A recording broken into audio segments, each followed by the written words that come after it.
Hello learners, I hope you all are doing good. This is Ashish Kumar once again. Welcome you all to WS Cube Cyber Security. Learners, आज हम बात करने वाले हैं RFI के बारे में, रिमोट फाइल इंक्लूजन। एक बहुत ही शानदार वल्नरेबिलिटी जो हमें कई वेब टेक्नोलॉजीज में देखने को मिलती है। ये है क्या, ये काम कैसे करती है, इस कमी को टेस्ट कैसे करा जाता है, और इतने ही नहीं, जब इस कमी को सिक्योर करने के लिए डेवलपर एंड पे या फिर सिक्योरिटी प्रोफेशनल्स के एंड पे सिक्योरिटी अप्लाई करी जाती है, तो हम उसे बाईपास कैसे कर सकते हैं, उसे बाईपास करने की कितनी डिफरेंट टेक्निक्स है, उसके बारे में हम डिस्कशन करने वाले हैं। इन शॉर्ट आज हम टोटल 6 चीजें सीखने वाले हैं। अब ये 6 चीजें क्या है, तो सर सबसे पहले हम देखेंगे कि RFI क्या है, उसके बाद हम देखेंगे काम कैसे करता है ना। देन हम देखेंगे इसकी मेथोडोलॉजी क्या है। मेथोडोलॉजी का मतलब होता है लर्नर्स अटैक करने का तरीका, कमियां ढूंढने का तरीका, हम किस तरीके से RFI की वल्नरेबिलिटीज ढूंढते हैं। उसके बाद हम देखेंगे 6 एडवांस बाईपास टेक्निक, सबसे इंपॉर्टेंट पार्ट। यहाँ पे हम एक या दो बाईपास टेक्निक्स नहीं, टोटल 6 अलग टेक्निक्स सीखेंगे जिसकी मदद से हम RFI की सिक्योरिटीज को बाईपास कर पाते हैं, और आखिर में वहां पे लूपहोल है या नहीं, कमी है या नहीं, वो ढूंढ पाते हैं। तो ये आप लोगों के लिए बहुत ज्यादा काम आने वाली है, यही हम डिटेल में जाके समझेंगे और उसके कुछ एग्जांपल्स भी देखेंगे ताकि आपको थोड़ा बेटर लेवल पे क्लैरिटी हो। और फाइनली लास्ट में हम देखेंगे इसकी मिटिगेशंस, यानी हम देखेंगे कि इसको सिक्योर कैसे करा जाए।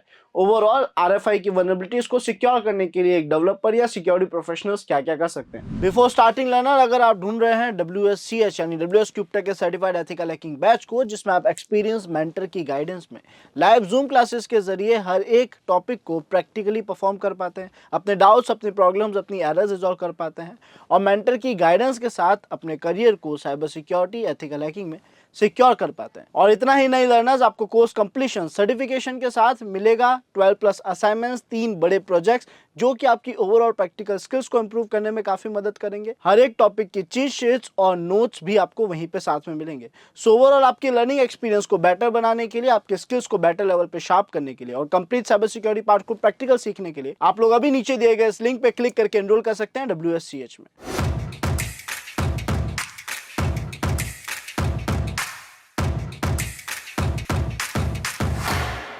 सबसे पहला टॉपिक है, सबसे पहला पॉइंटर है कि RFI की एग्जैक्ट वर्किंग क्या है, RFI काम कैसे करता है। तो मान लेते हैं यहाँ पे कि हमारे पास एक सर्वर है। एक सर्वर यानी एक ऐसी जगह जहां पर हम वेबसाइट चला पाते हैं। फॉर एग्जांपल ये wscubetech.com नाम की हमारी वेबसाइट है, ठीक है, जिसपे क्लाइंट्स आएंगे, यूजर्स आएंगे, उस वेबसाइट को यूज लेंगे। जो भी सर्विसेज हम इस वेबसाइट के जरिए शेयर करना चाह रहे हैं, लोग उन वेबसाइट्स को यूज लेंगे, है ना। यहाँ पे हो ये रहा है कि इस वेबसाइट में कुछ कुछ ऐसी इमेजेस है जो डेवलपर नहीं चाहता था कि उन इमेजेस को या उस डेटा को या किसी भी ऐसी फाइल को वो अपने सर्वर में ही स्टोर करे। डेवलपर चाहता था ताकि उसकी वेबसाइट थोड़ी फास्ट लोड हो, या कुछ ऐसा कंटेंट था जो ये अपने सर्वर में नहीं रख सकता था, अपनी स्टोरेज में नहीं रख सकता था। तो ऐसी सभी चीजों को, हो सकता है वो इमेजेस हो सकता है कुछ वीडियोज हो सकता है कुछ प्लगइन्स हो, कोई भी थर्ड पार्टी सर्विस हो, जो ये किसी और कंपनी या किसी और वेबसाइट की यूज ले। फॉर एग्जाम्पल यहाँ ये इमेजेस है और ये इमेजेस ये यूज लेना चाह रहा था गूगल से, तो गूगल इमेजेस को ये अपने सर्वर पे यूज लेना चाह रहा है, जिसके लिए नो डाउट इसने कुछ पैरामीटर्स डिफाइन करे होंगे।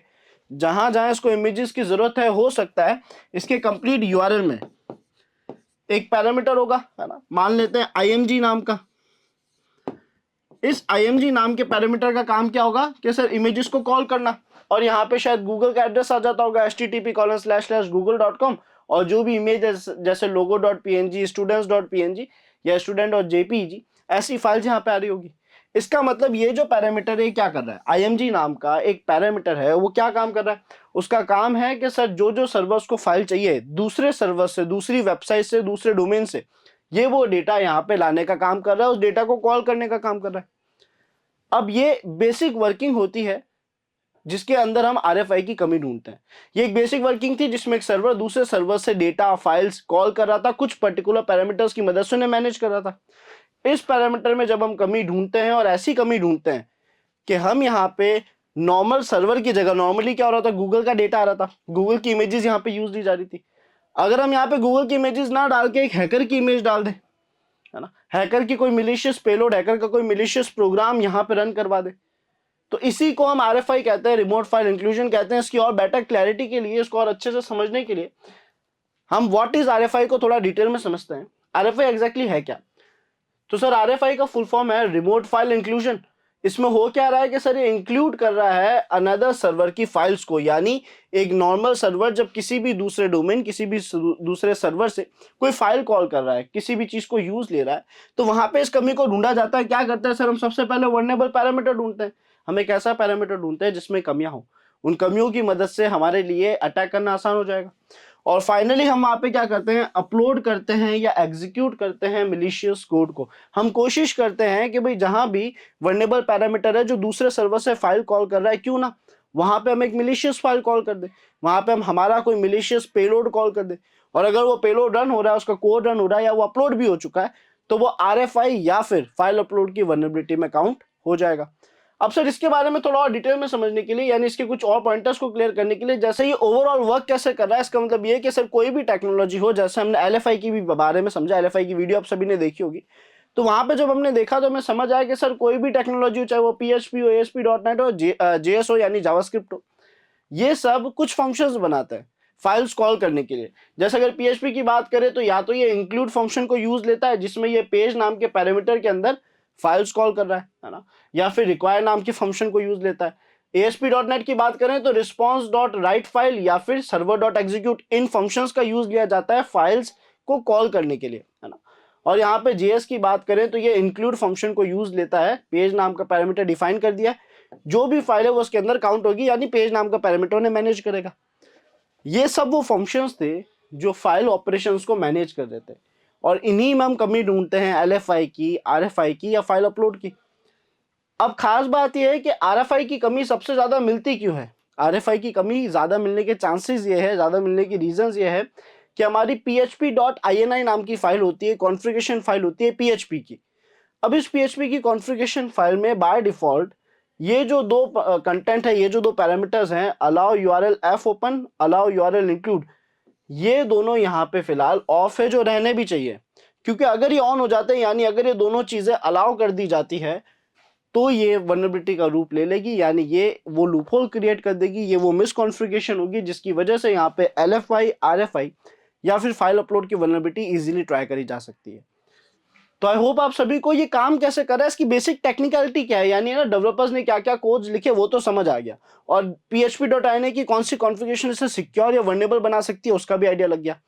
अब इसके बारे में थोड़ा और डिटेल में देखते हैं कि सर इसकी मेथोडोलॉजी क्या है। बेसिकली जब टेस्ट करा जाता है तो प्रोसेस क्या है टेस्टिंग करने का, तो मेथोडोलॉजी का एग्जैक्ट मीनिंग क्या है। मेथोडोलॉजी का मतलब है वो प्रोसेस क्या है जिसकी वजह से आपको कमी मिलेगी, आप किस स्टेप बाय स्टेप तरीके से कमियों को ढूंढेंगे। तो सबसे पहला स्टेप मेरे पास आता है ये पैरामीटर्स ढूंढे जाए, फाइंड पैरामीटर्स, है ना। अब आपको एक URL में, रिक्वेस्ट में, रिस्पॉन्स में जो बॉडी पार्ट होता है, गेट पार्ट होता है, कई जगहों पे बहुत सारे पैरामीटर्स मिलते हैं। आई होप पैरामीटर सभी को पता है, जैसे ID इक्वल्स टू 1 लिखा है, नेम इक्वल्स टू आशीष लिखा है, page equals to logo dot JPG लिखा है, ये सब पैरामीटर्स हैं, है ना। तो कुछ ऐसे पैरामीटर्स हो सकते हैं जैसे पेज, फाइल, टेम्पलेट, LOC यानी लोकेशन और URL। ये पैरामीटर्स के नाम यहाँ पे इसलिए लिखे ताकि आपको आइडिया लग जाए कि जब भी आपको कुछ ऐसे पैरामीटर्स दिखे जिनके नाम कुछ ऐसे हो, तो आपको समझ आ जाएगा कि फाइल से जुड़े हुए टास्क कर रहे हैं। और RFI, LFI और फाइल अपलोड, ये सारी ही कमियां उन पैरामीटर्स में ही टेस्ट करी जाती है जो फाइल से जुड़े हुए टास्क करते हैं। तो असल में जब भी हम RFI की वल्नरेबिलिटी ढूंढने जाते हैं तो हम कुछ ऐसे पैरामीटर्स को ढूंढते हैं जिसको नाम पढ़ के, जिनका नाम पढ़ के, जिनके काम को देख के हमें समझ आ जाए कि ये फाइल से जुड़े हुए टास्क कर रहे हैं, इनका काम है फाइल्स को कॉल करना या उन्हें एग्जीक्यूट करना। और वहां पे हम RFI टेस्ट करते हैं। कैसे करेंगे, तो सर जैसे हमें कोई पैरामीटर मिला, हम वहां पे एक्सटर्नल URL डाल के देखेंगे। फॉर एग्जांपल एक बेसिक डोमेन था example.com नाम का, index.php नाम की कोई फाइल ओपन थी वहां पे, और उस फाइल में एक पैरामीटर यूज दिया जा रहा था जिसका नाम था पेज। इस पेज पैरामीटर के आगे हमने क्या करा, एक हैकर का वेबसाइट और उसकी एक malicious.php नाम की फाइल हमने यहाँ पे दे दी। तो जैसे ही सर हमने ऐसा करा, यानी एक malicious.php फाइल हमने यहाँ पे से अलॉट करी, यहाँ रन हुई है ये पेज पैरामीटर की वजह से। अगर ये फाइल कॉल हो जाती है तो ये वल्नरेबिलिटी मानी जाएगी, हमें आइडिया लग जाएगा कि यहाँ पे RFI की वल्नरेबिलिटी है, क्योंकि ये फाइल इस डोमेन में, इस वेबसाइट में ओपन हो गई। ओपन क्यों हुई, क्योंकि सर इस पैरामीटर में कमी थी। तो सर हमने यहाँ पे इस पे एक्सटर्नल लिंक्स डाल के देखी, काम करा तो बहुत अच्छा है, नहीं करा तो क्या करेंगे। अगर इसने काम नहीं करा तो हम डिटेक्ट करेंगे सिक्योरिटी क्या है, यानी वो क्या सिक्योरिटी टेक्निक्स हो सकती है जिसकी वजह से हमारे इस एड्रेस ने काम नहीं करा। तो यहाँ पे हमारे लिए कुछ टेक्निक्स भी लिखी है जिससे हमें आइडिया लग जाए कि ये हमारे लिए सिक्योर है या नहीं। सबसे पहला पार्ट है इनपुट वैलिडेशन एंड सैनिटाइजेशन। इसका मतलब कि सर आप जो भी यूजर इनपुट दे रहा है वहां पे थोड़े रिस्ट्रिक्शंस बढ़ा दो, उसको बोलो कि आप ऐसा इनपुट दे सकते हो, ये फाइल का नाम दे सकते हो, ये नहीं दे सकते, एक्सटेंशन के वैलिडेशन, अलग अलग वैलिडेशन लगा सकते हो, जिसकी वजह से यूजर कोई भी बेकार इनपुट नहीं दे पाएगा, मिलीशियस इनपुट नहीं दे पाएगा जो आपके लिए हार्मफुल साबित हो।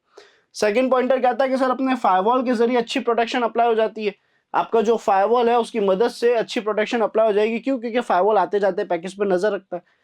कई ऐसे रूल्स हैं जिसके बारे में अभी हम आगे चल के पढ़ेंगे जब बाईपास टेक्निक सीखेंगे। तो कई ऐसे रूल्स हैं जिसको अगर हमने बाईपास नहीं करा तो केवल फायरवॉल की मदद से हम सिक्योर हो जाते हैं, यानी आरएफआई की कमी सिक्योर हो जाती है। ऑल्दो बाईपास करने की टेक्निक्स है उसको हम डिस्कस करेंगे। फिर आता है कॉन्फ़िगरेशन सेटिंग्स। जैसा मैंने आपको बताया हमारे पास php.ini नाम की फाइल होती है। तो अब ये जो php.ini फाइल है क्या है? php की कॉन्फ़िगरेशन फाइल है। अगर उसमें हमने सही से कॉन्फ़िगरेशन कर दी है, वो ऐप ओपन और यूआरएल्स को हमने अलाउ नहीं किया है, तो वैसे भी हम आरएफआई एलएफआई से काफी हद तक सिक्योर रह सकते हैं या फाइल अपलोड से सिक्योर रह सकते हैं। तो कॉन्फ़िगरेशन सही होने से काफी इफेक्ट पड़ता है, चीजें सिक्योर हो जाएगी। और क्या सिक्योरिटी लगाई जा सकती है डेवलपर ने, और क्या सिक्योरिटी लगाई गई होगी? तो sir file and directory control, यहाँ पे फाइल्स की परमिशंस और कौन कौन से कंटेंट एक्सेस करे जा सकते हैं, कौन से फोल्डर्स के अंदर ही आपको रहना, उस कौन से फोल्डर के बाहर का डेटा एक्सेस नहीं होना चाहिए, ये सारी सिक्योरिटी यहाँ अप्लाई कर दी। तो अब ये डिफरेंट डिफरेंट तरीके की सिक्योरिटीज हो सकती थी, लेकिन हमारे लिए जरूरी है कि हम ये फिगर आउट करें, हम डिटेक्ट करें कि यहाँ सिक्योरिटी क्या क्या हो सकती थी। अगर फायरवॉल है तो कौन सा है, इनपुट वैलिडेशंस लगा रखे हैं तो क्या क्या लगा रखे हैं, कॉन्फ़िगरेशंस अगर अच्छे से कर रखी है तो क्या कॉन्फ़िगरेशंस कर रखी है, सेटिंग्स अभी क्या रखी हुई है, कोई ना कोई वीकनेस तो होगी किसी सेटिंग में, है ना। उसके अलावा लास्ट में कि सर कौन कौन सी फाइल को क्या क्या परमिशंस दे रखी है, यानी हमारी बाउंडेशंस क्या है, हम क्या कर सकते हैं और क्या नहीं। जब हम ये डिटेक्ट कर लेंगे तो हमारे लिए उसे बाईपास करना बहुत आसान हो जाएगा। और फाइनली लास्ट में हम अप्लाई करेंगे बाईपास सिक्योरिटी टेक्निक्स।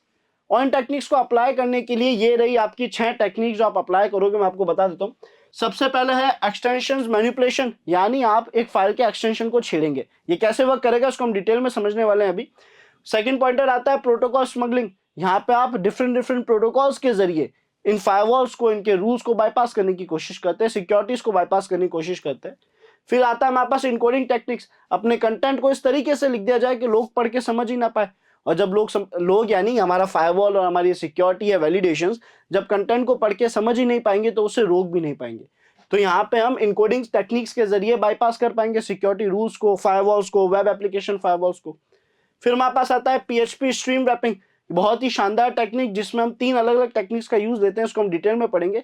इस स्ट्रीमिंग की वजह से, इस रैपिंग की वजह से हम अपने कंटेंट को बहुत ही अलग अलग तरीके से सर्वर पे अपलोड कर पाते हैं या फिर अपनी फाइल्स को कॉल कर पाते हैं। देन हमारे पास आता है होस्ट बेस्ड अटैक, एक ऐसा अटैक जिसमें हम लोकल होस्ट को ही कॉल करके कमियां ढूंढने लग जाते हैं। इसकी जरूरत क्यों पड़ी, कहां पड़ी, ये हम अभी समझने वाले हैं कुछ ही देर में। और फाइनली लास्ट टेक्निक आती है ऑब्फुस्केशन मेथड, जिसका मतलब है कि आपके कंटेंट को इस तरीके से लिख दो या उस पर उस तरीके की लेयर्स लगा दो ताकि लोग उसे अगेन मैच ना कर पाए, समझ ना पाए। तो हमने एक बेसिक मेथोडोलॉजी देखी और यहाँ पे 6 पॉइंटर्स देखे जिसकी वजह से हम इन कंटेंट को, इन सिक्योरिटीज को बाईपास कर पाते हैं। आरएफआई की कमी में जो जो सिक्योरिटी लगाई गई थी हम उसे बाईपास कर पाएंगे। अब हर एक टेक्निक को हम थोड़ा डिटेल में पढ़ने की कोशिश करेंगे। सबसे पहली टेक्निक की अगर हम बात करें, यहाँ पे सबसे पहला बाईपास टेक्निक्स की बात करें तो उसे हम कहते हैं एक्सटेंशन मैनिपुलेशन। अभी एक्सटेंशन मैनिपुलेशन का मतलब क्या है कि सर फाइल्स के एक्सटेंशन के साथ छेड़खानी करना। फॉर एग्जाम्पल, बाय डिफॉल्ट अगर कभी भी मैं आरएफआई की कमी टेस्ट करूंगा तो मैं वहां पे एक पीएचपी फाइल अपलोड करूंगा, आशीष.php, जिसमें पीएचपी का कोड लिखा होगा जो हार्मफुल है सर्वर के लिए। लेकिन अगर मुझे कुछ सिक्योरिटीज को बाईपास करना है तो मेरी पहली टेक्निक क्या रहेगी, एक्सटेंशन मैनिपुलेशन। क्या कहता है कि सर फॉर एग्जांपल ये यूआरएल था, इसमें पेज नाम का पैरामीटर था, यहाँ पे आपने अपना डोमेन दिया और अपनी कोई फाइल दी। पहले आप देते थे hack.php, एक्सटेंशन क्या देते थे, hack.php देते थे। बट यहाँ सिक्योरिटी लगा रखी थी कि वो पीएचपी एक्सटेंशंस को सपोर्ट नहीं कर रहा था। जैसे आप एक पीएचपी फाइल अपलोड करोगे आपको मना कर देगा, किसी भी तरीके की सिक्योरिटी हो। अब आपका कोड तो एग्जीक्यूट नहीं होगा या आपकी फाइल उस तरीके से अपलोड नहीं हो पाएगी, कॉल नहीं हो पाएगी। तो ऐसे में हम क्या कर सकते हैं, 2 टेक्निक्स अप्लाई होती है सर। एक तो सिंगल एक्सटेंशन है जिसमें हमने अब टेस्ट नाम की जो फाइल थी इसका एक्सटेंशन .txt रख दिया इंस्टेंट ऑफ php, यानी हमने इसका नाम test.php नहीं रखा क्योंकि हो सकता है हमें रोक दिया जाता। इसका नाम test.txt जरूर है लेकिन इसमें कंटेंट तो पूरा php का है। और खास बात यह है कि php का जो इंक्लूड फंक्शन है वो भले ही .txt फाइल को यूज ले ले यानी एक्सेप्ट कर ले, बट वो उसे रन कर देता है। कहने का मतलब जो हमारा php का इंक्लूड फंक्शन है वो .txt से, उसको एक्सटेंशन से लेना देना नहीं है। हम कोई भी फाइल देंगे तो वो उसे एज अ PHP फाइल समझ के रन करने की कोशिश जरूर करेगा। हाँ, अब अगर उसमें कोई PHP कोड नहीं लिखा तो वो एग्जीक्यूट नहीं होगा, लेकिन यहाँ तो PHP कोड लिखा हुआ है, तो हो सकता है केवल सिंगल एक्सटेंशन चेंज करने से हमारा काम हो जाए, हमारी सिक्योरिटी जो है वो बाईपास हो जाए, हमारा PHP कोड अपलोड भी हो जाए और एग्जीक्यूट भी हो जाए। सेकंड पॉइंटर जो हमारे पास आता है वो है यहाँ पे डबल एक्सटेंशन। अब डबल एक्सटेंशन में क्या हो रहा है, तो सर आप एक से ज्यादा एक्सटेंशन ऐड कर रहे हो। फॉर एग्जाम्पल test.txt.php, हो सकता है जो सिक्योरिटी कोड लगाया गया है वो केवल .txt देख के ही सेटिस्फाई हो जाए। उसने जैसे ही .txt मैच करा, .txt मिल गया, वो वहां पे सेटिस्फाई हो गया, उसका रूल, उसका जो भी उसने कंडीशन बनाई हुई थी वो ट्रू हो गई, तो शायद इस फाइल को कॉल कर ले, इस फाइल को अपलोड कर ले। लेकिन अगर सिक्योरिटी रूल्स में ये है कि .php फाइल नहीं होनी चाहिए, देखो या तो सिक्योरिटी रूल ये होगा कि आपकी फाइल .txt होनी चाहिए। अगर एक्सटेंशन में उन्होंने एक नाम दे दिया कि केवल .txt होनी चाहिए तो ये अप्रूव हो जाएगी, क्योंकि जब वो मैच करेगा तो उसको .txt वर्ड दिख जाएगा। लेकिन अगर उन्होंने सिक्योरिटी कोड में ये लिखा कि .php नहीं होनी चाहिए, तो फिर वहां ये वाली टेक्निक काम नहीं आएगी, क्योंकि फिर वो .php को मैच करेगा, उसको लगेगा, उसको दिख जाएगा कि सर ये फाइल या फिर ये एक्सटेंशन तो यहाँ पे अवेलेबल है, तो अगेन ये इसको नहीं जाने देगा। लेकिन हो सकता है कि सिंगल एक्सटेंशन उस .php वाले रूल को बाईपास कर दे। ये पहली टेक्निक थी, एक बेसिक टेक्निक कहते हैं इसको, बिल्कुल स्टार्टिंग टेक्निक है कि अगर कोई भी दिक्कत आ रही है तो सर एक्सटेंशन चेंज करके देख लो फाइल अपलोड हो रही है कि नहीं हो रही। अब हम नेक्स्ट चीज यहाँ पे क्या करके देखेंगे, तो नेक्स्ट टेक्निक जो है वो बात करती है प्रोटोकॉल स्मगलिंग की। एक बहुत शानदार टेक्निक है, बहुत ज्यादा काम आएगी हमारे। सो प्रोटोकॉल स्मगलिंग को समझने से पहले एक चीज हम समझ लेते हैं कि जो भी टेक्नोलॉजी हम यूज ले रहे हैं, PHP है या फिर उसके अंदर अपाचे यूज ले रहे हैं, Nginx यूज ले रहे हैं, जो भी टेक्नोलॉजीज हम यूज ले रहे हैं, बाय डिफॉल्ट वो टेक्नोलॉजीज डिफरेंट डिफरेंट प्रोटोकॉल्स को सपोर्ट करती है। हमारे PHP के इंक्लूड फंक्शंस के जरिए या पेज पैरामीटर के जरिए जो फाइल्स हम कॉल कर रहे थे, और ये सारा टास्क जिस भी सॉफ्टवेयर के अंडर हो रहा है, चाहे वो अपाचे 2 हो, चाहे वो Nginx हो या कोई भी सॉफ्टवेयर हो, ये ज्यादातर टेक्नोलॉजीज डिफरेंट डिफरेंट प्रोटोकॉल्स को सपोर्ट करती है। यानी सर हमारे उस पेज पैरामीटर के आगे हम जो एड्रेस दे रहे थे वो HTTP प्रोटोकॉल भी सपोर्ट करेगा, वो तो बाय डिफॉल्ट करता ही है ना। पेज के आगे जो एड्रेस आप दे रहे हो उसमें HTTP प्रोटोकॉल तो होगा, लेकिन उसके अलावा आप FTP प्रोटोकॉल भी यूज ले सकते हो, वो भी सपोर्ट करेगा। SMB या CISF जो एक बहुत पुराना प्रोटोकॉल है, अब काम नहीं आता, पर SMB कंटिन्यूस अपडेट होता रह रहा है, तो SMB के प्रोटोकॉल्स और साथ ही साथ DNS प्रोटोकॉल को, तीनों को ही सपोर्ट करता है। और क्योंकि इन प्रोटोकॉल्स को सपोर्ट करा जाता है, लेकिन एक जो डेवलपर है या फिर जो सिक्योरिटी प्रोफेशनल है वो उस तरीके के रूल्स कॉन्फ़िगर नहीं कर पाता, इतने ज्यादा रूल्स डिफाइन नहीं कर पाएगा ना कि ये प्रोटोकॉल भी यूज मत लो, ये भी मत लो, ये भी मत लो। उनने बेसिक रूल्स क्या लगाए होंगे कि फाइल का एक्सटेंशन ही होना चाहिए, HTTP प्रोटोकॉल नहीं लगाया हुआ होना चाहिए। असल में फायरवॉल्स का जब यूज लिया जाता है तो फायरवॉल क्या करता है, जितने भी एक मशीन से आउटगोइंग पैकेज है, कुछ तो रिक्वेस्ट आती है, रिक्वेस्ट को अलाउ कर रहा है, लेकिन जितने भी मशीन से पैकेज बाहर जा रहे हैं, एक सर्वर से जितने भी पैकेज बाहर जा रहे हैं, नॉर्मली फायरवॉल उन्हें रोक देता है, और कई बार प्रोटोकॉल वाइज भी रोक देता है। यानी हो सकता है इस मशीन का फायरवॉल कहे कि आप कोई भी HTTP रिक्वेस्ट भेज नहीं सकते, यानी सर्वर को बोल दिया कि आप अपनी मशीन से कोई भी आउटगोइंग पैकेट HTTP प्रोटोकॉल का नहीं भेजोगे। तो ऐसे में ये टेक्निक्स काम आ जाएगी, क्योंकि FTP हो, SMB हो या DNS हो, ये सारे ही प्रोटोकॉल्स तो डिफरेंट है। अब HTTP वाले रूल को तो हम तोड़ ही नहीं रहे, इसने क्या बोला कि आपकी मशीन से कोई भी HTTP पैकेट नहीं जाना चाहिए, और हम उस HTTP पैकेट को भेज ही नहीं रहे। हम अब भेज रहे हैं या तो FTP या SMB या DNS प्रोटोकॉल के जरिए। और ये कैसे करा जाता है, तो आप देखोगे हमारे पास कोई URL होगा जिसके एंड में पैरामीटर दे रखा है पेज नाम का पैरामीटर, उसके आगे हमने लिखा FTP:// जबकि यहाँ पे नॉर्मली HTTP:// आता है, लेकिन क्योंकि ये FTP प्रोटोकॉल को सपोर्ट करता है, तो हैकर ने क्या करा, अपनी मशीन में FTP के जरिए सर्विस चालू कर दी, सर्वर बना दिया, एक FTP सर्वर क्रिएट कर दिया, उसके जरिए फाइल शेयरिंग चालू कर दी, और उसका एड्रेस यहाँ पे दे दिया। FTP हैकर का IP, हैकर का डोमेन, और उसकी वो फाइल जो वो यहाँ पे अपलोड करना चाहता है, जो वो यहाँ पे रन करवाना चाहता है, लोड कराना चाहता है, ये FTP के जरिए करा हुआ टास्क अपलोड हो जाएगा, ये काम करने लग जाएगा, बिकॉज यहाँ पे FTP को रोकने के लिए कोई रूल बनाया ही नहीं।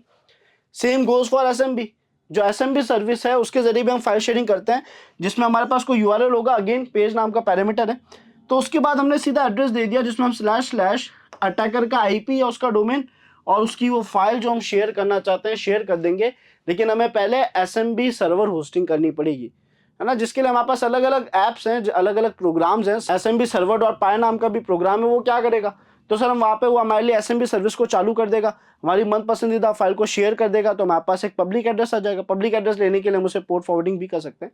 इन शॉर्ट हमारे पास एक एड्रेस आ चुका है जिसमें मेरी एक फाइल शेयर हो रही है एसएमबी प्रोटोकॉल के जरिए। वो एड्रेस हमने यहाँ पे लिखा और ये फाइल कॉल हो जाएगी सर्वर के उस इंक्लूड फंक्शन में, क्योंकि वो एसएमबी प्रोटोकॉल को सपोर्ट करता है। यही चीज डीएनएस में भी हो रही है, लेकिन इस बार अप्रोच डिफरेंट है। मान लेते हैं फायरवॉल ने जो रूल लगाया था उसमें उसने क्या बोला, एचटीटीपी के आउटगोइंग पैकेट्स नहीं होने चाहिए, सर्वर से कोई भी पैकेट एचटीटीपी प्रोटोकॉल का नहीं जाना चाहिए।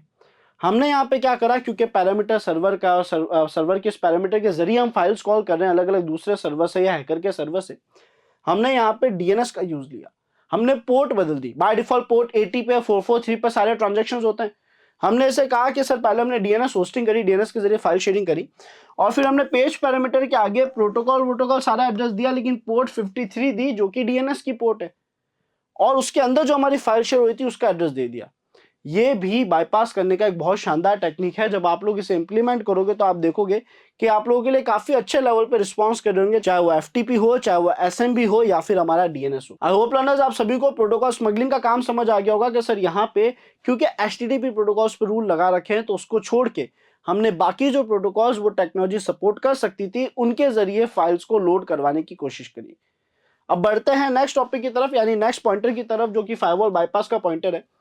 ये है इनकोडिंग टेक्निक्स।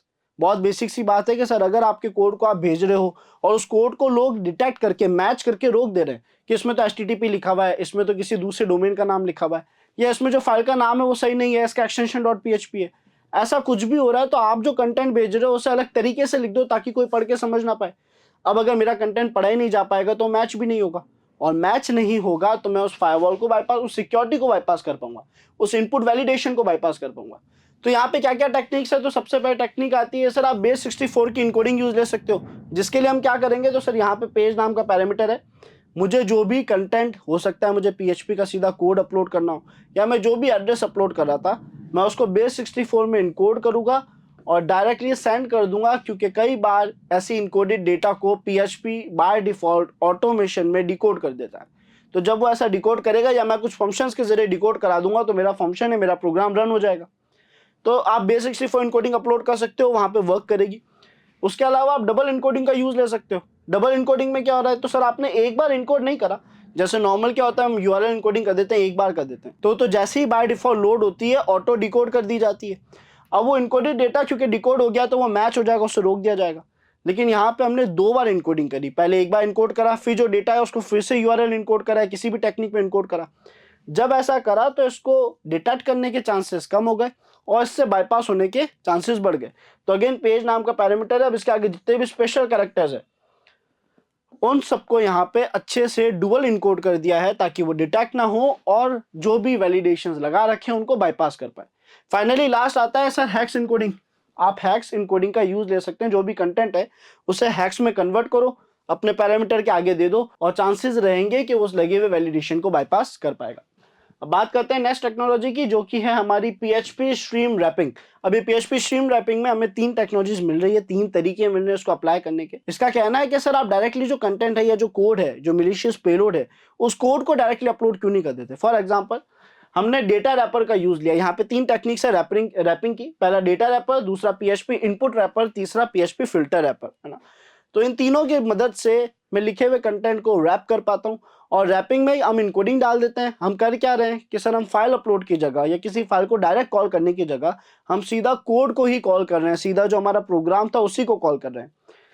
तो डेटा रैपर में हमने क्या करा, सर ये पेज के आगे हमने डेटा के फंक्शन को कॉल करा जो PHP का फंक्शन है और ये वर्क करता है। आप पैरामीटर के आगे डेटा फंक्शन को कॉल करोगे, आपने यहाँ पे लिखा कॉलन, टाइप बताया कि सर मैं टेक्स्ट और प्लेन डेटा दे रहा हूँ, यानी आपने किस तरीके का डेटा दिया वो आपको टाइप डिफाइन करना है। आपने टाइप डिफाइन कर दिया कि सर मैं टेक्स्ट और प्लेन, मतलब ना प्लेन टेक्स्ट सबमिट कर रहा हूँ। लेकिन आपने क्या करा, बेस 64 इनकोडेड डेटा यहाँ पे अपलोड करा। अब इस डेटा में क्या लिखा होगा, हो सकता है इस डेटा में आपने PHP का कोई फंक्शन कॉल कर दिया हो, PHP इन्फो कॉल कर दिया हो।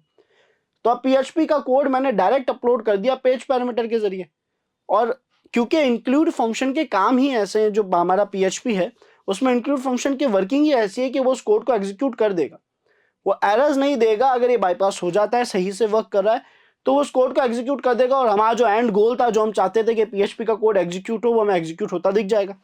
बात करें दूसरी टेक्निक की, तो पीएचपी इनपुट रैपर क्या करता है सर, ये वर्क करता है पोस्ट पे।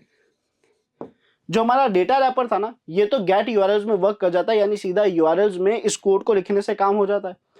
लेकिन जो हमारा पीएचपी इनपुट रैपर है, ये इनपुट बॉक्स की तरह है एक तरीके से, और ये काम आता है बॉडी पार्ट में, है ना। यानी जब एक रिक्वेस्ट के बॉडी सेक्शन के जरिए डेटा भेजना होता है या फिर बाईपास के कोड भेजने होते हैं, तो वहां पे पीएचपी इनपुट रैपर काम आता है। आपने क्या करा, फॉर एग्जाम्पल पेज नाम का पैरामीटर था, अब चाहे ये गेट में हो चाहे ये पोस्ट में हो, पेज नाम का पैरामीटर कहीं पे भी हो, आप इसके आगे एक फंक्शन डाल दोगे पीएचपी इनपुट का, और उसके बाद आप क्या करोगे, एक इनपुट बॉक्स क्रिएट करोगे। उस इनपुट बॉक्स में आप जो भी कोड एग्जीक्यूट कराना चाहते हो वो एग्जीक्यूट करा दोगे। तो क्योंकि अब इस पेज के आगे मैंने पीएचपी इनपुट फंक्शन को कॉल करा है, जो असल में इस डेटा को यहाँ पे ले लेगा।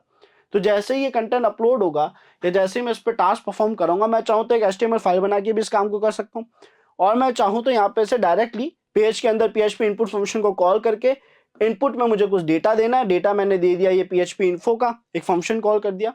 जैसे ही हमने कॉल करा तो ऐसा करने पे हमारा सर्वर इस कोड को एग्जीक्यूट कर लेगा। एक बहुत ही एडवांस रैपिंग टेक्निक है, आपके काफी काम आ सकती है। सही तरीके से इंप्लीमेंट करने के लिए आपको थोड़ी प्रैक्टिस करनी पड़ेगी। फिर हम बात करते हैं पीएचपी फिल्टर रैपिंग की। इसमें क्या करा, तो सर अगेन पीएचपी का एक बहुत शानदार फंक्शन है जो स्टेटस कोड्स को भी बाईपास करने के काम आता है। कई बार हम देखते हैं कि सर हमने एलएफआई की कमी ढूंढ ली, हमने यहाँ पे फाइल इंक्लूजन की कमी ढूंढ ली, इंडेक्स ऑफ की कमी ढूंढ ली, लेकिन जो कमियां हमने ढूंढी है उसका डेटा हमें नहीं दिखा रहा। फॉर एग्जाम्पल मैं config.php नाम की फाइल को कॉल कर रहा हूँ, वो कॉल तो हो गई लेकिन मेरी डिस्प्ले बिल्कुल ब्लैंक है, कोई डेटा नहीं आ रहा। वहां पे भी यही टेक्निक काम आती है।